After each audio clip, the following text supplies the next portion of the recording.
Hello grade 10 and welcome to the video of your second revision worksheet. The theme is social media and teen mental health, how these new platforms are affecting the life and mental health of teenagers, namely adolescents or people generally between the ages of 13 and 19. Okay, in the selection below, the writer reflects on how social media, as we said, leaves teenagers under pressure. Read the selection carefully and then work on the activities that follow. Of course, as a teenager, and we discussed this extensively in class, most of you are active on social media, and you have, as we have discussed, you have been on several occasions or on one occasion been under pressure for a certain thing, for the way you express yourself, the way you present your image on this platform. Let's see what the author has to say. Paragraph 1. The digital landscape has put increased pressure on teenagers today. Digital landscape meaning the internet. And we feel it, of course, as we discussed that. There are so many social media channels, Facebook, Twitter, Instagram, Snapchat, and the like. And of course, as we said today, TikTok is the big deal, the big trend that's sweeping the world of online. I have made a conscious decision to avoid Snapchat and Instagram because of the social pressure I have seen in them putting on my 14-year-old sister, little sister. If my mom turns off the Wi-Fi at 11, my sister begs me to turn my phone's hotspot. She always needs to load her Snapchat stories one more time or to reply to a message received 2 minutes earlier because she does not want her friend to feel ignored. If I refuse, saying she can respond in the morning, I will get the "you're ruining my social life" speech. Even as a teenager as well, I sometimes find this craze a little baffling. So June here, the author of this article, is a teenager with a teenage little sister also. This example might have happened with any of you in real life. You know, it happens with me or with any mother. You know, the moment the Wi-Fi turns off, you know, my teenage son, even my daughter who is still a child, would come to Mom, what happened to the Wi-Fi? What? Contact the Wi-Fi dealer. Contact the Wi-Fi provider, and it might have been just like 20 seconds or 30 seconds, but that's it. Everybody is hooked to the world of social media. Paragraph 2. A recent study has found that teenagers who participate in social media during the night could be damaging their sleep and increasing their risk of anxiety and depression. You know, and I witness this every day among my students. They lack enough sleep. Teenagers have spoken about the pressure they feel to make themselves available 24 hours a day, 7 days a week, and the resulting anxiety and they feel if they do not respond immediately to texts or posts. Perhaps the worst thing about this is that teenagers need more sleep than adults do. We discussed this earlier. In earlier articles at the beginning of the year, we know that teenagers need 9-10 hours of sleep. And this social media use or overuse is destructive to their health. Research has shown, okay, here the author is given a research result to achieve credibility, that teenagers need 9.5 hours of sleep each night. But on average, this is how much they're getting. And believe me, nowadays teenagers are not even getting 4 or 5 hours mostly. A lack of sleep, you know, when sleep isn't achieved, when teenagers don't sleep, can make teenagers tired, irritable, depressed, and vulnerable to diseases. During the summer holidays, I lost my phone. So here the author is giving us a real life example that happened with her, again to achieve credibility. For the week that I was phoneless, without a phone, it felt like a disaster. I love my phone. It gives me quick access to information and allows me to be constantly looped in with my friends. I'm in contact. knowing exactly what is going on in their lives. So when I did not have my phone for a week, I was afraid of missing out. Fortunately, by the end of the week, I had gotten used to not having a phone, and I had quite enjoyed the break from social media. Also, we talked about this in class, how offline has become the new luxury. It's good to be unplugged for a while because we're constantly plugged to the internet. We're constantly plugged to social media. Sometimes it's very, very important for our physical and mental health to unplug a little from this world. And this here, the author gives us a real life example of how she felt relaxed after a week away from social media. Paragraph 5, it is becoming more and more obvious how the pressures of social media affect teenage girls. According to the author, teenage girls are more affected than boys. Of course, this is an opinion. Many people might differ about this, but let's see what she has to say. I can see it all around me. It is a pressure to look perfect, to act perfect, to have a perfect body, to have a perfect group of friends, and to have a perfect amount of likes on Instagram. Perfect, perfect, perfect. Okay, here the author uses repetition to make her point. We will talk about this hopefully next year when we talk about the methods the author uses in order to hook the reader. If you do not meet these ridiculously high standards, then self-loathing and bullying begin, meaning self-hating. You hate yourself. There's a standard for social media. There's a standard for Instagram and recently for TikTok. You need to meet that. You're under pressure to meet that. And according to the author, the pressure is mostly among teenagers. Even though I do believe personally that the pressure is on both. But the author gives us a real life example to prove her point. Paragraph 6, we know the perils of the internet, the dangers. We know that these studies demonstrate that we have to make personal, social, and education statutory, means it has to be in schools, in the curriculums. Okay, so I ask what we are waiting for. Inaction or lack of action, no one's doing anything. Inaction on these issues is harming the physical and emotional well-being of young people in this country. What has to happen before we do something?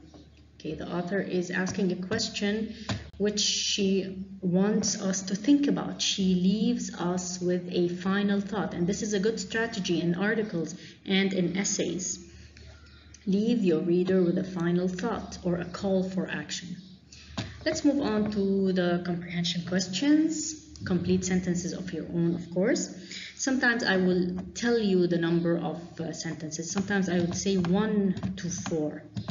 Sometimes I would say 2 to 4 sentences. And by sentence, I mean, okay, a complete idea that ends with an end mark, like a full stop, exclamation or question mark. This is what a sentence means. A complete idea that ends with an end mark. If I say between 2 to 4 sentences, you cannot write just one sentence. You have to write 2, 3, or 4. Here you can write from 1 to 4. Okay, here I did not indicate anything, so I feel free. If one sentence is enough, then it's enough. State 2 negative effects that social media leaves on teenagers, as we read. 2 negative effects, sleep disturbance and feeling of anxiety and depression. Number 2, state 2 conflicting. Conflicting here means opposite feelings the writer experienced while she was away from her phone. Okay, the story she told us at first, she was anxious, she felt like this was a disaster, she felt left out, she doesn't know what's going on, she wanted to be in the loop. Then later on that week, she got used to it and actually enjoyed this feeling of being unplugged or feeling of being on a break from social media. Number 3, why is social networking alarming, you know, surprising in a negative way in the case of teenage girls? Something that makes us alarming is something that makes us worried. Why is it alarming? Why are girls under more pressure according to the author? Girls are always pressured to have the perfect looks, perfect body, perfect number of likes. Along with bullying they might be subjected to, this starts to affect their self-image and they might get feelings of self-hate or self-loathing, as the author said. 4. Are you a regular social media user? I asked several of you in class. We had a very good discussion. Some of you were regular users. Some of you honestly told me that you used social media between 5 to 9 hours a day, depending. Some of you said that you use it, just for some entertainment, you check in on your accounts and then that's it. Some of you honestly told me that you were hooked to social media. Okay, and we said if you were a regular user or an overuser of social media, how does that feel? And if you are not a regular user, why did you stay away from this platform? Some of you told me that you wanted to feel, less pressure, you wanted to feel safer. But generally, all of you at one time during the day use social media. None of you told me that you were completely away from social media, but some of you use it more than others and you had your different opinions about this and reasons.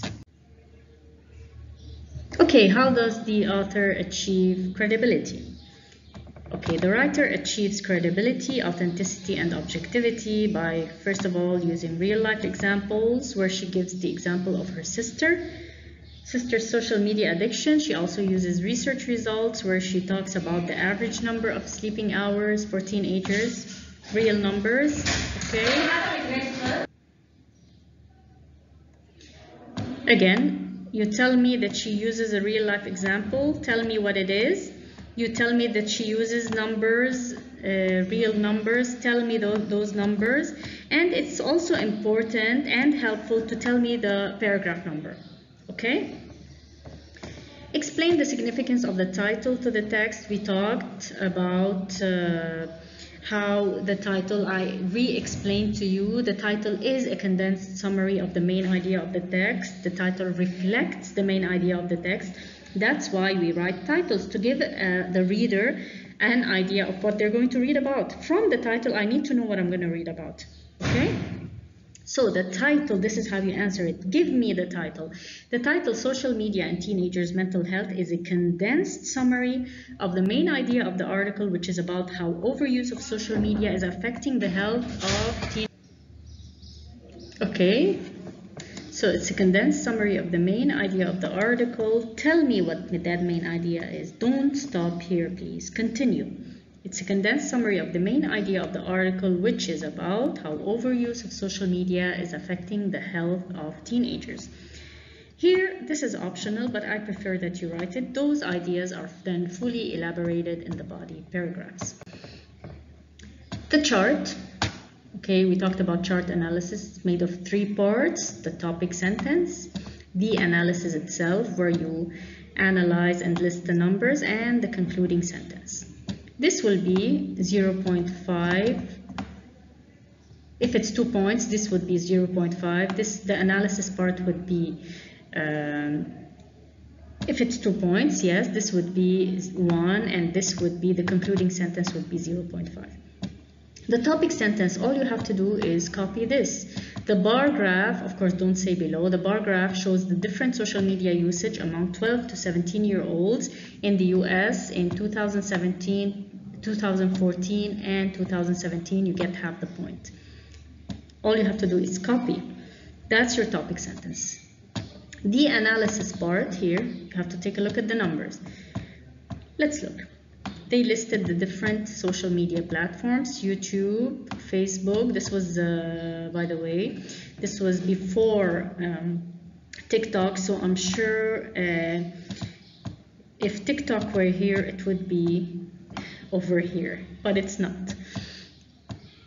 And finally, Pinterest. The blue one, the clear blue one, was 2014. The dark blue one was 2017. Among all of those, okay, you see 2014, 2017, among all of those, except for a little in Facebook, social media usage has increased. Facebook, I noticed that downward trend among teenagers. Many of my teenage students used to have Facebook, used to use it a lot, but now they no longer do. I would say this number is even much less nowadays. Okay, so the trend is upward for most social media networks except for Facebook. So what does this say? What conclusion can you draw? Now, first of all, the topic sentence, as we said, the bar graph shows the usage of different social media platforms among 12 to 17-year-olds in the US in 2014 and 2018. The analysis, in dark blue, the highest percentage was YouTube. Please write the number, 87% in 2014, 96% in 2017. The lowest percentage was Pinterest, among the ones listed, of course, 33 and 46 in 2017 in all categories of social media except as we said, a little Facebook. The trend was upwards. From the data given in the bar graph, we conclude that there's a remarkable interest among 12 to 17-year-olds in social media, and this interest is generally increasing. We said generally because it's not in all platforms, as it increased for all social media apps except Facebook, displayed in the bar graph. D, extracts. The best strategy for getting a correct answer on extract is when you begin reading the article, each paragraph you begin, write the main idea of that paragraph next to it, so that when you have such an extract, you know where it belongs. So much easier. Okay, so where does this belong? Where did we take this from? Which paragraph from 1 to 6 did we take this from? Nevertheless, there was still a lingering sense of sadness at the back of my mind. There would be conversation that I had missed, messages that had been sent, funny videos shared, and nighttime chats that I would never get to see. This was when she lost her phone. That was paragraph 4, remember? Extract B, teens are so emotionally invested in social media that a fifth of secondary school pupils will wake up at night and log on just to make sure they do not miss out. Obviously, that was the main idea in paragraph 2, where teenagers are hooked to social media. E, which of the bold-typed words have the following meaning? We talked about this. Destructive, I said it when I was reading. Detrimental meant destructive. Baffling, impossible to understand. Confusing, if you want. Another synonym for baffling is confusing. Passivity, not doing anything. Inaction, I also explained that while reading. Also perils, dangers, I explained that while reading. So this is it for your worksheet. For any further questions, please jot them down and ask me. You can text me or you can ask me during our sessions in school. See you. Bye.